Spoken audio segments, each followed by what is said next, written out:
Fourth, corticosteroids.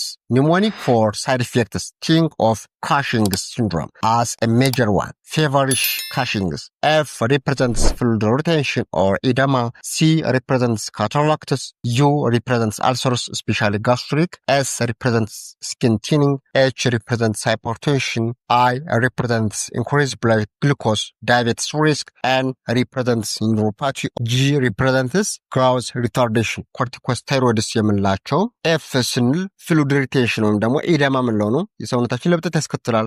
ደግሞ ካታራክት የአይን ሞራ ግርዶሽ የምንለው፣ የጨጓራ ማቃጠል፣ የቆዳችን መሳሳት፣ ደግሞ ከፍተኛ ደም ግፊት ያመጣሉ። ደግሞ ደም ውስጥ ያለን የስኳር መጠን ከፍ በማድረግ ለስኳር በሽታ ሪስክ ይጠቀሳል። ላኛው ኒውሮፓቲ ወይም ደግሞ ፐሪፈራል ኒውሮፓቲ የምንለው፣ ላኛው ደግሞ ማድረግ ባለባቸው ልክ እንዳያድጉ ያደርጋል ማለት ነው።